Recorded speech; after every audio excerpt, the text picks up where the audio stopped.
Today's reading from the Old Testament, Leviticus 16:1 through 17:16. And Yahweh speaks to Moses after the death of the two sons of Aaron in their drawing near before Yahweh, and they die.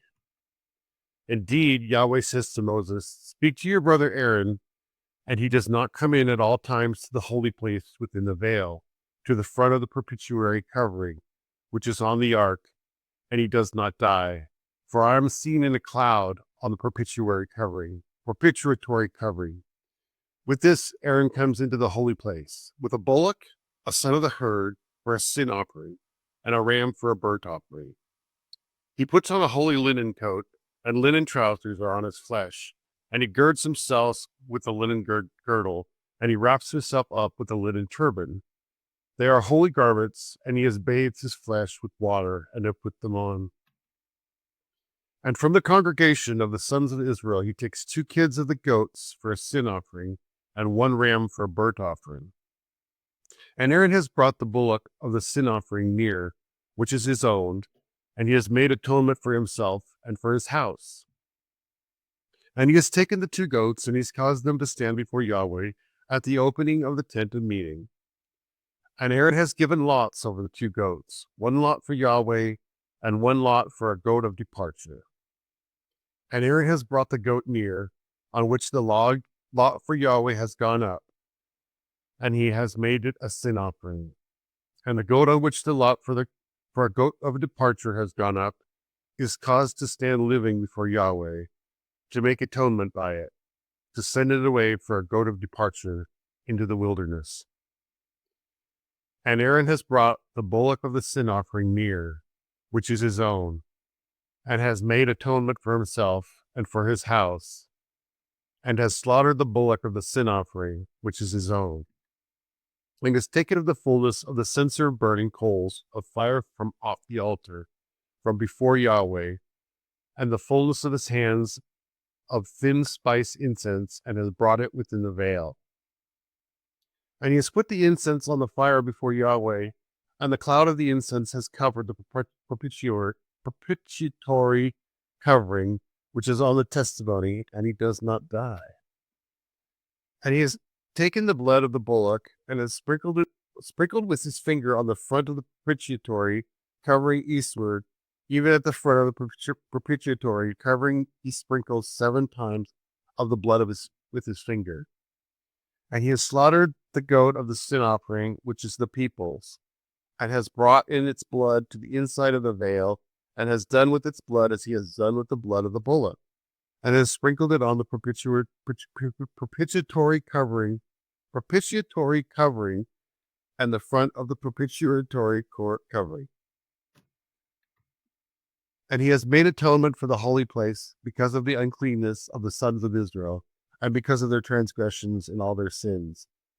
And so he does for the tent of meeting, which is dwelling with them in the midst of their uncleanness. And no man is in the tent of meeting in his going in to make atonement in the holy place until his coming out. And he has made atonement for himself and for his house and for all the assembly of Israel. And he has gone out to the altar, which is before Yahweh, and has made atonement for it.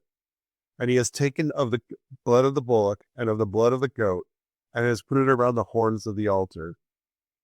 And he has sprinkled on it of the blood with his finger 7 times, and has cleansed it, and has hallowed it from the uncleanliness of the sons of Israel. And he has ceased from making atonement for the holy place, and for the tent of meeting, and the altar has brought the living goat near. And Aaron has laid his 2 hands on the head of the living goat, and has confessed over it all the iniquities of the sons of Israel, and all their transgressions in all their sins, and has put them on the head of the goat, and has sent it away by the hand of a ready man into the wilderness. And the goat has borne on himself all their iniquities to a land of separation, and he has sent the goat away into the wilderness. And Aaron has come into the tent of meeting, and has stripped off the linen garments which he had put on in his going into the holy place, and has placed them there. And he has bathed his flesh with water in the holy place, and has put on his garments, and has come out, and has made his burnt offering and the burnt offering of the people, and has made atonement for himself and for the people. And with the fat of the sin offering, he makes incense on the altar. And he who is sending the goat away for a goat of departure washes his garments, and has bathed his flesh with water, and afterwards he comes into the camp. And the bullock of the sin offering and the goat of the sin offering, whose blood has been brought in to make atonement in the holy place, one brings out to the outskirts of the camp, and they have burned their skins and their flesh and their dung with fire. And he who is burning them washes his garments and has bathed his flesh with water, and afterwards he comes into the camp. And it has been for a continuous statute to you in the 7th month, on the 10th of the month, you humble yourselves and do no work. The native and the sojourner who is sojourning in your midst. For on this day he makes atonement for you, to cleanse you. You are clean from all your sins before Yahweh. It is a Sabbath of rest for you, and you have humbled yourself, a continuous statute. And the priest whom he anoints, and whose hand he consecrates to act as priest instead of his father, has made atonement, and has put on the linen garments, the holy garments. And he has made atonement for the holy sanctuary, and for the tent of meeting, even for the altar he makes atonement. Indeed, he makes atonement for the priests, and for all the people of the assembly. And this has been for a continuous statute to you, to make atonement for the sons of Israel, because of all their sins once a year. And he does as Yahweh had commanded Moses. And Yahweh speaks to Moses, saying, Speak to Aaron and to his sons, and to all the sons of Israel. And you have said to them, This is the thing which Yahweh has commanded, saying, Any man of the house of Israel who slaughters ox or lamb or goat in the camp, or who slaughters it at the outside of the camp, and has not brought it in to the opening of the tent of meeting to bring an offering near to Yahweh, before the dwelling place of Yahweh, blood is reckoned to that man. He has shed blood, and that man has been cut off from the midst of his people. So that the sons of Israel bring in their sacrifices, which they are sacrificing on the face of the field. Indeed, they have brought them to Yahweh, to the opening of the tent of meeting, to the priests, and they have sacrificed sacrifices of peace offerings to Yahweh with them. And the priest has sprinkled the blood on the altar of Yahweh at the opening of the tent of meeting, and has made incense with the fat for a refreshing fragrance to Yahweh. And they do not sacrifice their sacrifices any more to the goat idols, after which they are going whoring. This is a continuous statute to them throughout their generations. And you say to them, Any man of the house of Israel, or of the sojourners who sojourns in your midst, who causes a burnt offering or sacrifice to ascend, and does not bring it into the opening of the tent of meeting to make it to Yahweh, that man has been cut off from his people. And any man of the house of Israel, or of the sojourners who is sojourning in the midst, who eats any blood, I have even set my face against the person who is eating the blood, and have cut him off from the midst of his people. For the life of the flesh is in the blood, and I have given it to you on the altar, to make atonement for your souls. For it is the blood which makes atonement for the soul.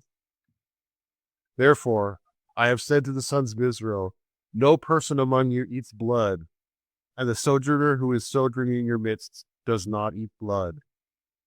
So any man of the sons of Israel, or of the sojourners who is sojourning in your midst, who hunts game, beast, or bird, which is eaten, has even poured out his blood and covered it with dust.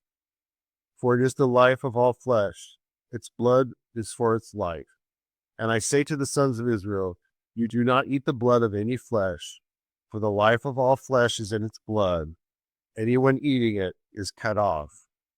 And any person who eats a carcass or torn thing among natives or among sojourners has washed his garments and bathed with water, and has been unclean until the evening. Then he has been clean. And if he does not wash and does not bathe its flesh, then he has borne his iniquity. Today's reading from the New Testament, Mark chapter 8, verses 1 through 21. In those days, the multitude being very great, and not having what they may eat, Jesus, having called near his disciples, says to them, I have compassion on the multitude, because now 3 days they continue with me, and they have not what they may eat. And if I will let them away fasting to their home, they will faint in the way, for certain of them are come from far. And his disciples answered him, From where will anyone be able to feed these here in a wilderness with bread? And he was questioning them, How many loaves do you have? And they said, 7. And he commanded the multitude to sit down on the ground, and having taken the 7 loaves, having given thanks, he broke and was giving to his disciples that they may set before them, and they set before the multitude. And they had a few small fishes, and having blessed, he said to set them also before them. And they ate and were filled, and they took up that which was over of broken pieces, 7 baskets. And those eating were about 4,000, and he let them away. And immediately, having entered into the boat with his disciples, he came to the parts of Dalmanutha. And the Pharisees came forth and began to dispute with him, seeking from him a sign from heaven, tempting him. And having sighed deeply in his spirit, he says, Why does this generation seek after a sign? Truly I say to you, no sign will be given to this generation. And having left them, having entered again into the boat, he went away to the other side. And they forgot to take loaves, and except 1 loaf they had nothing with them in the boat. And he was charging them, saying, Take heed, beware of the leaven of the Pharisees, and of the leaven of Herod. And they were reasoning with one another, saying, Because we have no loaves. And Jesus, having known, says to them, Why do you reason? Because you have no loaves. Do you not yet perceive nor understand? Yet have you hardened your heart? Having eyes, do you not see? And having ears, do you not hear? And do you not remember? When I broke the 5 loaves to the 5,000, how many hand baskets full of broken pieces did you take up? They said to him, 12. And when the 7 to the 4,000, how many hand baskets full of broken pieces did you take up? And they said, 7. And he said to them, How do you not understand? Today's reading from the Psalms, chapter 31, verses 18 through 24. Let lips of falsehood become mute, that are speaking against the righteous, ancient sayings in pride and contempt. How abundant is your goodness, that you have laid up for those fearing you. You have worked for those trusting in you before sons of men. You hide them in the secret place of your presence. From schemes of man, you conceal them in a dwelling place from the strife of tongues. Blessed is Yahweh, for he has made his kindness marvelous to me in a city of bulwarks. And I have said in my haste, I have been cut off from before your eyes, but you have heard the voice of my supplications in my crying to you. Love Yahweh, all you his saints. Yahweh is keeping the faithful and repaying a proud doer abundantly. Be strong, and he strengthens your heart, all you who are waiting for Yahweh. Today's reading from the Proverbs, chapter 6, verses 17 through 18. High eyes, false tongues, and hands shedding innocent blood. A heart devising thoughts of vanity, feet hastening to run to evil.